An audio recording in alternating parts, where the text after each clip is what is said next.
Bom, dando continuidade então, esse é o vídeo 6. É o vídeo que agora nós vamos iniciar aí a parte, pelo menos a primeira parte do CSS.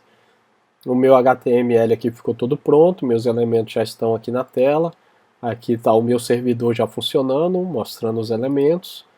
Então eu posso já finalizar esse cardzinho aqui, ele já foi concluído. E agora eu vou abrir aqui ó, estilização de cenário. Então, estilização de cenário, ele tem aqui as etapas que eu preciso concluir para finalizar esse card, né? Então, vou arrastar ele aqui para em andamento e vou abrir para entendê-lo. Então, a primeira coisa que ele me pede para fazer aqui é criar o projeto dentro do Scout App para o uso do SAS. Então, o que seria isso? Lembra que eu, em algum dos vídeos para trás aí, eu mencionei que eu não vou estar trabalhando com o código CSS direto, mas eu vou usar uma variante aí deles, que é o SAS, porque o SAS ele permite aí a gente trabalhar com variáveis, ele permite você trabalhar de forma aninhada, ele permite aí você trabalhar de forma muito mais simplificada a responsividade dos elementos. Ele permite a criação de variáveis para você definir, né, padrões de cores, padrões de tamanhos, padrões de sombra. Ao longo do desenvolvimento aqui vocês vão ver que tem várias habilidades dentro do SAS que facilita aí o seu desenvolvimento. O projeto final CSS ele vai sair sempre padrão, da mesma forma como você escreveria ele manualmente. Só que por isso que existe essa separação aqui, o arquivo que vai ser anexado ao projeto e o arquivo que é para o desenvolvedor, que é para quem está desenvolvendo. Então você sempre vai trabalhar nesse arquivo e esse aqui é o que vai estar sempre vinculado ao projeto. Então é como se você fizesse alguma coisa aqui, ele transforma para aqui, esse é adicionado cá e é esse que o usuário final vê. Mas para você trabalhar é sempre o que está aqui dentro. Ao longo do desenvolvimento aqui vai ficar mais fácil o entendimento. Para quem já conhece a tecnologia, né, eu acredito que você entendeu, mas para quem está começando e talvez se perder um pouquinho aí, acredite no que eu vou te falar. Quando você aprender a usar essa ferramenta, você vai querer utilizá-la sempre, porque ela tem aí qualidades muito boas. Uma delas, inclusive, eu vou até explicar agora aqui na utilização do programa. Vou abrir aqui o meu programinha, só para reforçar, veja que aqui dentro da pasta SCSS não existe nada, e a pasta CSS também não existe nada, a gente ainda não incorporou isso no projeto. Para que eu comece, né, depois de ter esse programa já instalado, para que eu comece a usar a ferramenta, eu preciso adicionar o meu projeto, que é essa pasta aqui, onde estão todos os arquivos, né? Vou até voltar aqui, ó. São esse projeto aqui, são esses arquivos. Então eu vou adicionar aqui um projeto, vou vir aqui na minha área de trabalho, tá aqui, ó, jogo Mario, vou selecionar. Quando eu seleciono aqui, ele já puxa automaticamente para mim a pasta de entrada, que é essa pasta SCSS, e a pasta de saída, que é a pasta CSS. Quando, acho que é no vídeo 2 que a gente tem a organização e cria, lá eu expliquei que seria necessário essas duas pastas, porque um é para entrada, um é para saída. Você poderia dar aqui qualquer nome que você queira. A única diferença é que ele não iria puxar aqui automaticamente, porque ele não iria identificar um nome qualquer para saber qual é o de entrada e qual é o de saída.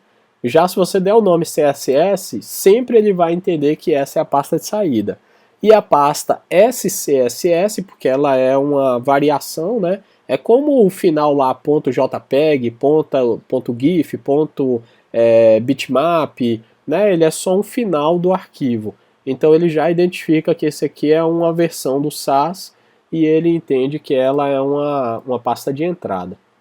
Aqui, e caso, né, só para reforçar aqui, se você tiver dado um nome diferente e aqui não carregar automático, é só você clicar aqui nessa pastinha e definir. Não, eu quero que a minha pasta de entrada seja a pasta áudio.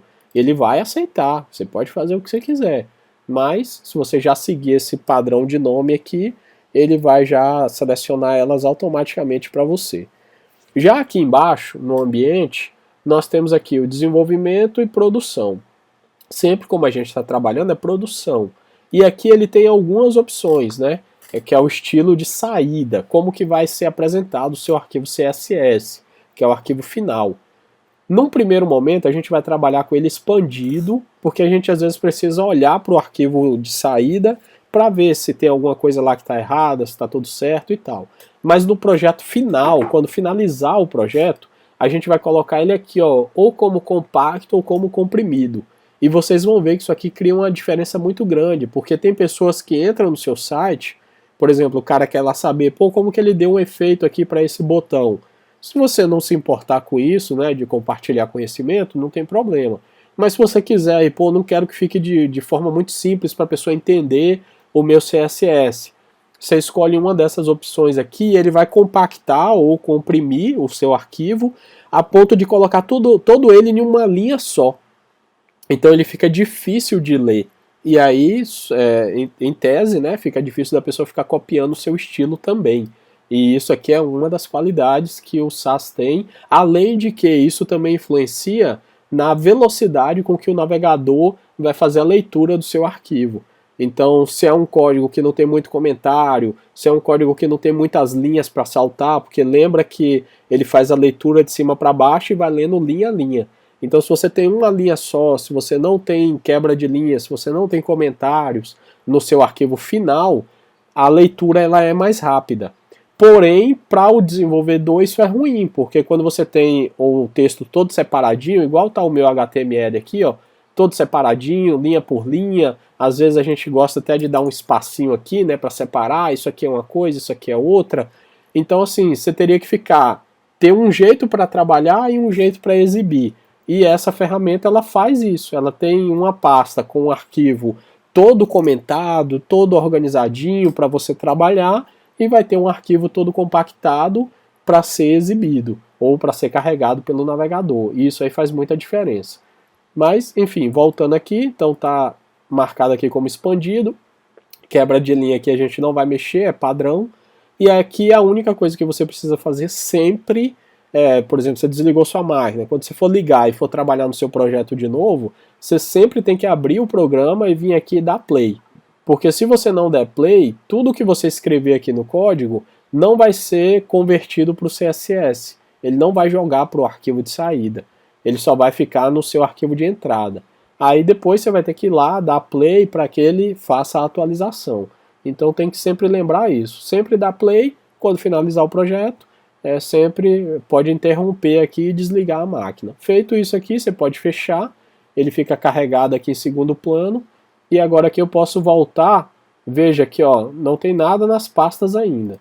Mas se eu criar agora aqui o meu arquivo, eu vou chamar ele de... Vou chamar de estilo. Estilo ponto. Aí normalmente você coloca CSS. Não pode, tá? Você tem que lembrar aqui o final de saída.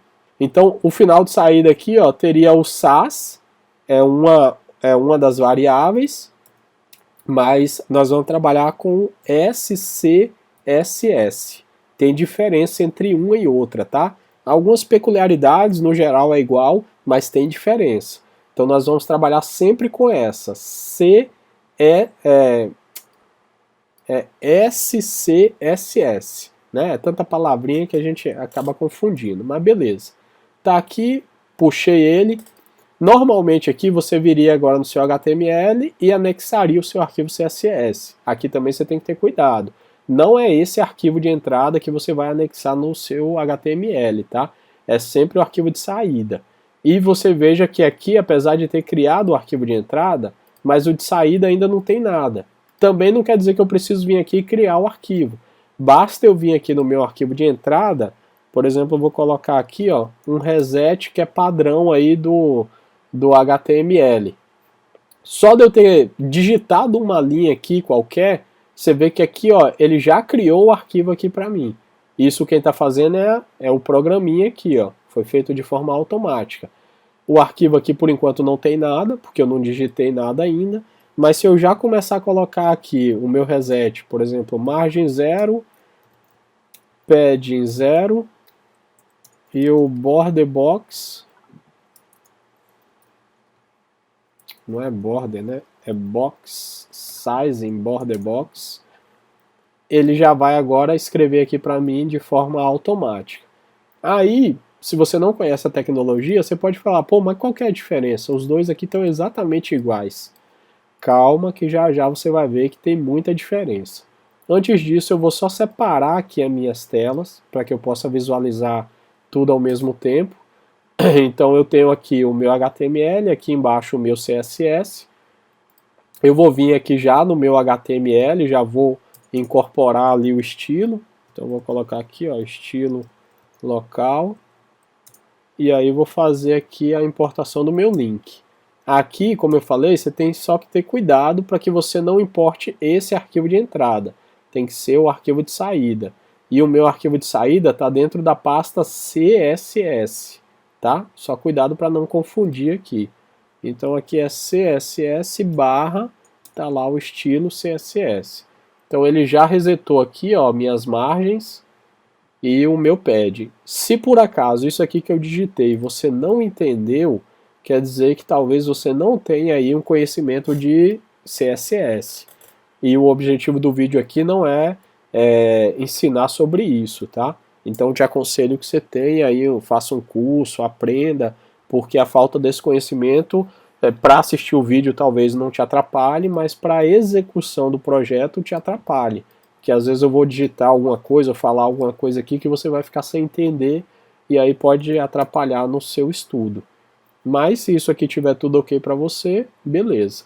Então aqui, voltando para o meu projeto, ele está aqui, ó, criar o projeto dentro do Scout, né, que foi o que a gente acabou de fazer. Criar um arquivo de estilo principal que receba os demais arquivos como importação. O que seria isso? O meu arquivo principal é esse arquivo estilo. Então tudo que eu fizer vai ser nele aqui. Porém, eu vou ter coisas extras, como aqui, por exemplo, ó, criar um arquivo para padrões de cores, criar arquivo para animações, estilizar o cenário principal, posicionamento de elementos. Então, às vezes, para não ficar aquele código CSS gigantesco, a gente separa ele em vários arquivos. Então, eu tenho um arquivo só para cores, eu tenho um arquivo só para animações, eu tenho um arquivo só para a parte responsiva, eu tenho um arquivo só para trabalhar com as imagens, eu tenho um arquivo só para poder trabalhar com o modal, com as páginas, então tudo vai ficar separado. Porém, tudo vai ser importado aqui dentro, para que esse arquivo principal receba todos os demais. Então, para a gente exemplificar isso aqui, o meu arquivo principal já está feito, eu vou marcar aqui como concluído, eu vou criar aqui, ó, o meu padrão de cores. Então, para eu criar um novo arquivo, eu posso só vir aqui dentro da minha pasta de entrada e vou criar aqui, ó, cores. Aí agora aqui, como foi feito da outra vez, bastaria eu colocar aqui SCSS, certo? Só que olha o que acontece. Se eu der aqui um Enter, veja que a minha pasta CSS continua só com um único arquivo. Se eu vier aqui e começar a escrever aqui qualquer coisa, vou botar o mesmo código aqui só para vocês verem. Se eu vier aqui e fizer isso, ele vai pegar aqui dentro da minha pasta CSS e também vai criar um arquivo de cores. E aí eu teria que vir aqui no meu HTML e criar mais um link aqui para poder incorporar esse novo CSS. E eu não quero isso. Eu quero que no meu arquivo HTML esteja somente um arquivo de estilo, somente um. Então eu vou apagar esse cara aqui, eu não quero ele dessa forma. Eu também vou apagar esse cara aqui, porque eu também não quero ele dessa forma. Como que eu faço para poder evitar essa duplicação? Dentro do meu arquivo aqui de entrada, eu venho aqui, coloco um underline e escrevo aqui, ó, cores. Vou botar padrão de cores, .scss. Só por eu ter colocado esse underline aqui no início da palavra, agora, quando eu digitar aqui qualquer coisa, vou digitar aqui mais uma vez o mesmo que eu coloquei lá, ó, margem 0. Você vai ver que ele não criou um outro arquivo aqui, ó.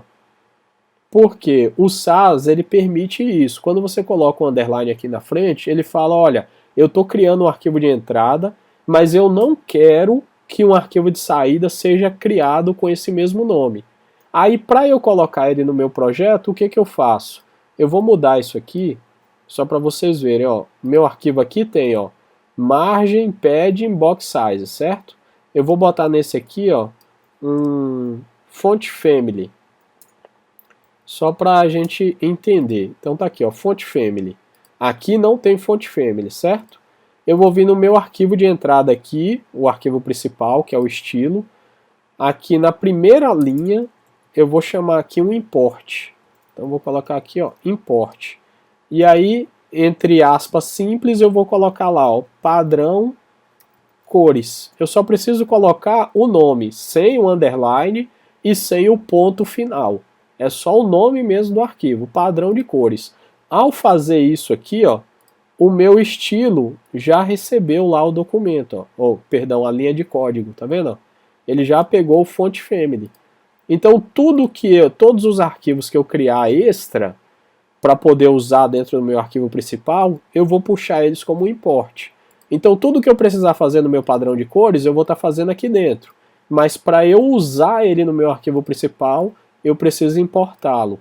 Qual é a vantagem disso? Eu vou ter sempre um único arquivo de saída com todos os códigos lá dentro. Beleza? Então, basicamente, é isso aí. Eu vou apagar isso aqui, porque esse arquivo padrão de cores não é para esse propósito. Ele pode continuar aqui, a importação. E o que eu vou fazer aqui agora é definir as minhas cores padrões. E aqui entra mais uma grande vantagem do Sass, que é você poder criar aí variáveis. Eu sei que o CSS também tem jeito de você criar variáveis, mas aqui ele é mais fácil e ele é melhor lido pelo arquivo CSS. Então, para a gente criar agora aqui o nosso padrão de cores, eu vou vir cá no meu projeto, vou pegar aqui, ó, vou selecionar aonde eu criei aqui o meu padrãozinho das cores, né? Vou clicar aqui em preenchimento e eu tenho aqui o código hexadecimal, ó, com o padrão da cor. Então vou copiar aqui ele, ali é a minha cor azul, certo? Então para eu criar uma variável, eu vou escrever aqui, ó, o cifrão e vou dar o nome, ó, cor azul, né? Que é a minha cor padrão. Coloco 2 pontos e aqui na frente eu jogo o meu código. Pronto, eu já criei uma variável com o nome da cor. Aqui, o meu arquivo está sendo importado. No meu estilo, não aconteceu nada. Por quê? Aqui eu só estou criando a variável, eu não estou ainda utilizando ela. Então, o fato de criar a variável não cria linha de código. Somente quando você usar essas cores aqui, é que ele vai ser adicionado lá no seu arquivo de saída. Então, eu vou fazer o mesmo aqui para as demais. Vou pegar o amarelo, vou copiar aqui o hexadecimal dele, e vou fazer aqui mais uma variável, cor amarelo, vou copiar aqui, vou colar o código, cor vermelho,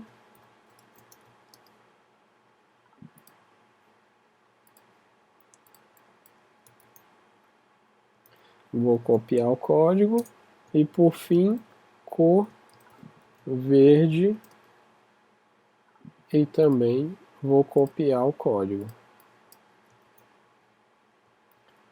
Pronto. Voltando aqui para o meu layout, então aqui, por exemplo, eu sei que eu vou utilizar o branco. O branco, se eu quisesse, eu poderia não criar variável nenhuma, né? Porque afinal de contas você tem a propriedade white, que ele já é o branco padrão. Ou você poderia usar o hexadecimal aí, que é o hashtag FFF, né, para o preto 000. Mas se você quiser também, você poderia criar aqui só para padronizar, né? Você poderia colocar aqui cor preto, e aí aqui você coloca 000, e ali ele já assumiu que essa variável tem a cor preta. Talvez você esteja se perguntando, pô, mas por que isso, né? Se eu poderia digitar esse código direto lá no meu CSS. Vamos imaginar aqui, olha a quantidade de azul que você vai ter em todo o desenvolvimento desse projeto. Aí suponha que lá no meio do desenvolvimento o seu cliente falasse assim, olha, por mais que você pegou o padrão de cor da logomarca, mas eu queria que esse verde aqui fosse um pouco mais escuro. Você, pô, beleza, né? O cliente está mandando, é ele que manda. Cara, você ia ter que procurar todo o teu código CSS, ia ter que olhar onde você usou essa cor verde, para você sair alterando uma a uma. Entendeu?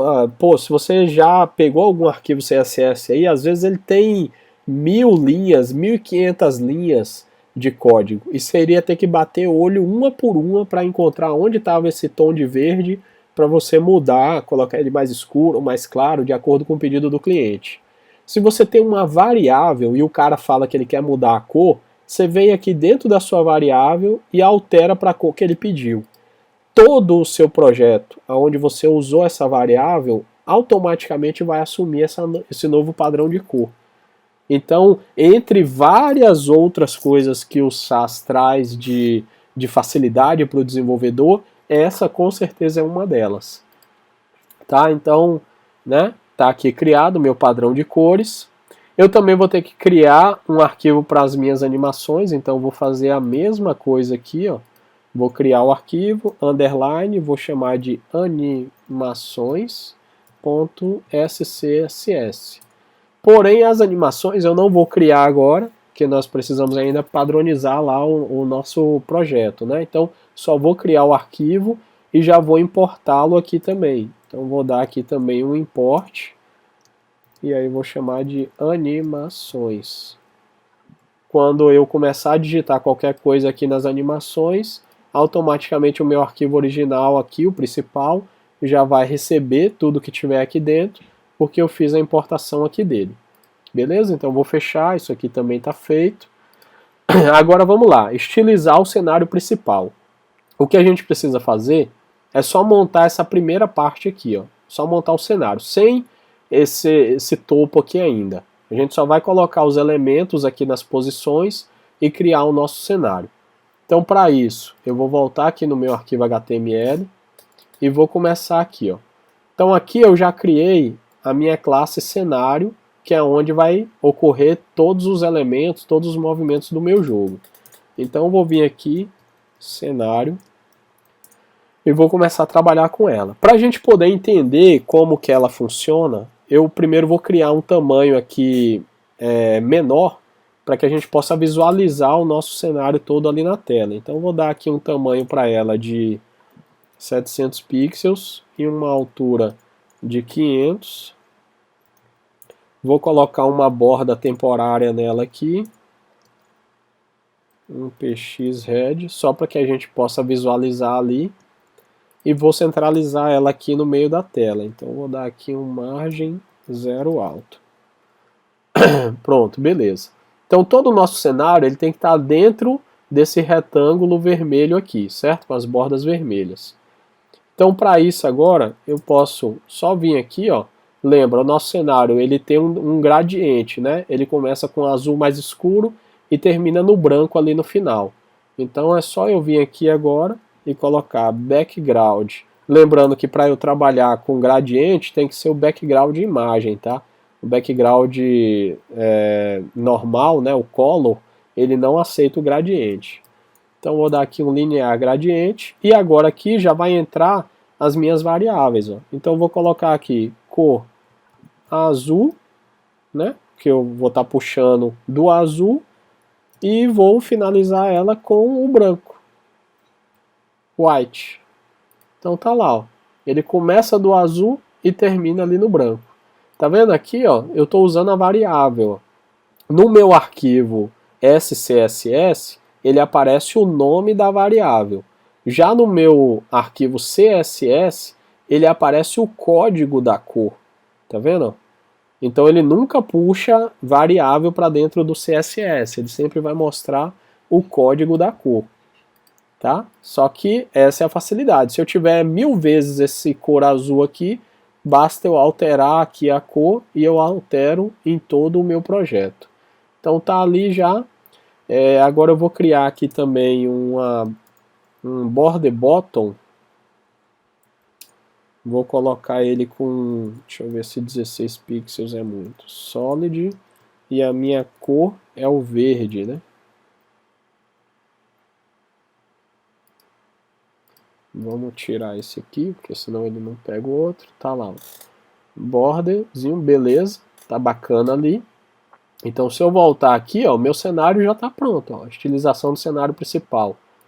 Ele já está pronto, que ele basicamente é isso. Ele é um céu que vem do azul para o branco e ele tem uma grama aqui na parte inferior. Claro que eu ainda preciso colocar ele aqui para preencher a tela toda, mas aqui é só para a gente entender. E aqui também ele vem com posicionar os elementos na tela. Então, para eu posicionar os elementos na tela, eu vou trabalhar agora com as minhas classes aqui dentro dos elementos. E aqui agora vai entrar uma outra vantagem do SAS, que é você trabalhar de forma aninhada. O que seria isso? Eu venho aqui dentro do meu cenário, ó, dentro do meu cenário, e eu vou começar a trabalhar agora aqui, ó, por exemplo, deixa eu só colocar aqui primeiro ele para ter um position relative. Por que isso? Porque tá vendo que os elementos eles ficam sempre um ao lado do outro por padrão, e eu preciso posicionar eles em posições diferentes na tela. Então a minha tag pi, que é o cenário, ele precisa ter o relative para que as tags filhos tenham o position absoluto.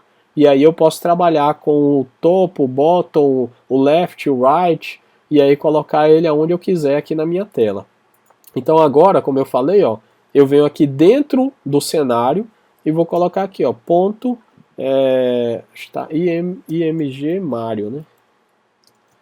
E vou trabalhar com as minhas imagens agora aqui dentro. Então o Mario, eu quero que ele tenha um position absolute, e eu quero que o Mario fique no chão, então vou botar ele bottom 0, e eu quero que ele fique lá no cantinho da tela, então vou colocar ele com left 0 também.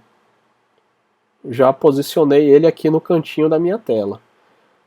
Para minha nuvem, eu posso fazer a mesma coisa, eu vou pegar ali a ponto img nuvens e vou dizer que eu quero que ela tenha um position também absolute, quero que ela fique a mais ou menos uns 200 pixels do topo. Então eu vou chamar aqui, opa, top, e vou botar ela a 200 pixels do topo. Por que eu preciso colocar ela a 200 pixels do topo? Porque lembra que depois a gente tem aqui, ó, o nosso cabeçalho, né? Que tem o placar do jogo. Então as nuvens não podem ficar muito lá em cima. Aqui eu estou trabalhando com uma resolução full, né?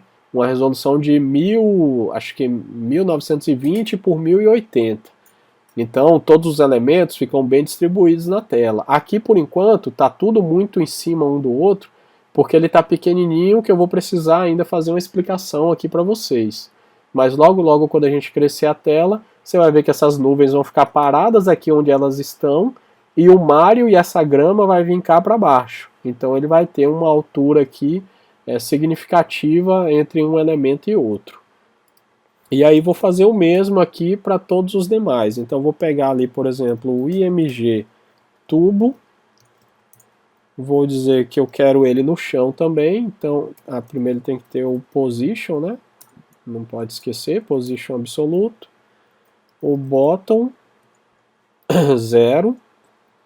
E só para separar ele um pouquinho do Mario ali, esse comentário aqui vai ser temporário, então eu vou dar um left nele aqui de 220 pixels. Né? Isso aqui é temporário. Somente para efeito aqui de visualização. Porque a posição dele não vai ser aparecendo aqui na tela. Já já eu explico melhor. Então a mesma coisa ali para bala. Então ponto img bala, né, que eu chamei bala. Vou copiar isso aqui e vou colocar ele com um pouquinho mais de distância, 520. Qual é o próximo ali? É as estrelas. Então ponto img estrela não, moedas, né? Moeda. Ficou moeda, né? Moeda. No singular. Então a minha moeda ela tem um position absolute. Eu quero que do bottom ela não pode ficar grudada, ela tem que ficar um pouco acima do Mario para que o Mario pule para poder pegá-la. Então eu quero que a minha moeda ela fique a mais ou menos, deixa eu ver, 170 pixels do bottom. Aqui, ó. Se você imaginar o Mario pulando, né? Então o Mario estaria pegando ela aqui. Aí aqui também de forma temporária, eu vou botar ele aqui na mesma posição ali do tubo, só para efeito de visualização. Então quando o Mario pular, ele passa aqui e toca na moeda. Ok? Já a estrela, ela é um pouquinho diferente, porque ela precisa ficar lá no topo também. Então IMG estrela, ela tem um position absoluto, isso é padrão para ela, mas ela vai ser do topo, ela não é do bottom. Então do top eu vou colocar ela com... vai ser temporário, porque depois a gente vai aumentar aqui a tela, mas por enquanto eu vou botar ela com 200 pixels do topo. Então beleza. E também vou afastar ela um pouquinho aqui para o lado, só para efeito de visualização. Vou botar ali 300 pixels. Então, pá, todos os nossos elementos estão posicionados. Agora, o que eu preciso fazer? Entenda o seguinte. Esse tubo aqui, ó, antes disso, deixa eu só te mostrar como que vai ficar o nosso cenário real, né? Porque isso aqui a gente colocou aqui de forma temporária, somente para efeito aqui de amostra, mas de forma literal o que vai ficar aqui é 100%, a nossa largura vai preencher 100%, e a nossa altura vai preencher 100 VH, que é o viewport, né? Ele vai assumir o tamanho que tem a nossa tela. Então, nosso layout, na verdade, vai ficar desse jeito aqui, tá vendo? Então aqui nessa partezinha aqui de cima vai vir o topo, conforme está aqui, ó, o nosso layout. A nuvem, né, fica passando um pouco mais embaixo, a gente vai ter até que baixar um pouquinho mais ela. A estrela já ficou mais ou menos num tamanho bom, se pensar aqui na proporção aqui do layout. Né? E a balinha, todas as outras coisas estão aqui. A bala, inclusive, foi até bom lembrar aqui, ó, ela não fica no bottom, né? Ela tem que ter uma altura ali também, porque o Mario precisa agachar. Então, na verdade, a bala aqui, ó, o position dela, eu vou botar ela com, se eu não me engano, acho que o Mario aqui ele tem 90 centímetros, então ela tem que ficar no mínimo a 90 centímetros. Eu vou colocar ela aqui com 110 pixels para dar 110 ficou muito, né? Então vamos botar 100 mesmo, para que o Mario seja obrigado a se abaixar, porque se ele não se abaixar, se eu tirar aqui, ó, tá vendo lá, ó, pegou na cabeça dele, ó. Então o Mario ele é obrigado a abaixar para se desviar da bala. Então beleza, esse aqui é o formato do nosso cenário mesmo, como ele vai aparecer. Então eu vou parando por aqui. Deu para mostrar bem aí como foi a montagem do nosso cenário. Aqui foi um período um pouco mais demorado, porque eu expliquei aí alguns conceitos do SAS, do CSS. A montagem em si vocês viram que foi muito rápido, porque de CSS aqui é só o céu, a grama e o posicionamento dos elementos, então isso aqui daria para ter feito em 2 minutos.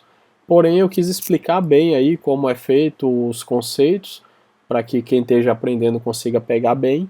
E no próximo vídeo agora eu já venho com a montagem aqui do topo, que é o nosso painel, onde vai ficar as informações aí do jogador, do tempo e dos elementos que estão sendo coletados no avanço do jogo. Então até o próximo vídeo e espero que estejam gostando da nossa série do jogo do Mario.